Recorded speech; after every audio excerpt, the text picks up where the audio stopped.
Hey everybody, I thought I'd do something a little bit different this month and supplement my normal email market update with just a short video where I can maybe expand a little bit more on some of the details that I talk about in just the few paragraphs in my email. So anyway, just kind of diving into it. Yeah, the sisters market was predictably slow during the month of October. Basically, we're just seeing a lot of hesitancy from both buyers and sellers because of a few reasons, probably the number one being the heated election coming up.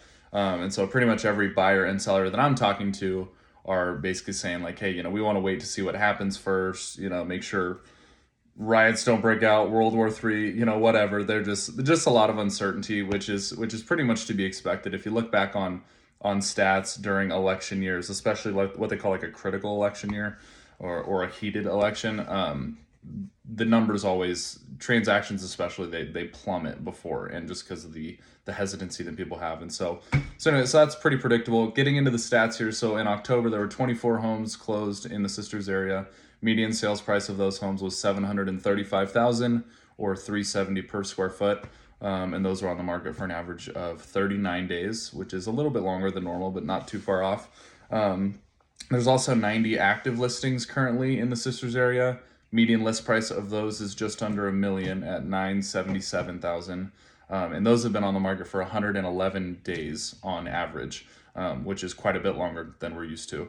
And so basically what I'm noticing in especially the last 3 months or so is that the top, I used to say the top 40 to 50% of homes are selling quickly. Now it seems like, especially the last 6 to 8 weeks, it's really that if you're in the top 10 to 15% of listings, so that means really nice house, updated, good location, and price competitively. Those are the homes that they're still moving quickly, and those are the homes that people want to buy, in any market. And so those are still selling within, approximately 30 days. But I have been noticing the other 85 to 90%, they're just sitting. They're sitting with minimal activity, and again, for a lot of reasons. Again, the election is the biggest thing, but also interest rates. And so to touch on interest rates, basically this slowdown is heavily impacted by that because there was, as I wrote about last month, there was the Federal Reserve cut the federal funds rate for the first time since 2020. So it got a lot of people excited. Mortgage rates went down into really the low sixes, high fives, right in that range, which is pretty good compared to what we've seen. But within the next day, right after they cut rates, the Federal Reserve got more, basically new economic data came out, that made the economy look good on paper, which caused rates to go up. So for those that don't know, bad economic data that comes out, usually causes rates to go down, and good economic data usually causes rates to go up. So we basically, since my last update, we've basically gone back up a full percent in mortgage rates, which is a bummer because we pretty much lost all the progress that everybody got excited about over the last month. So yeah, they're basically back up to what they were, 6 weeks ago.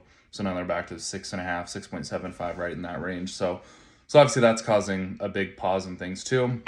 And then what I ended my update with, the biggest standout stat for me that I find fascinating right now is the number of transactions that are taking place both on a national level and on a local level. The 2024 market is on pace to have the fewest real estate transactions since 1995, which is crazy to me. And so the sisters specifically, we're down 7% in transaction volume compared to 2023. And 2023 was the fewest we've seen since the Great Recession in 2008. So basically, I mean, taking this all into account, we have a lot of pent up demand.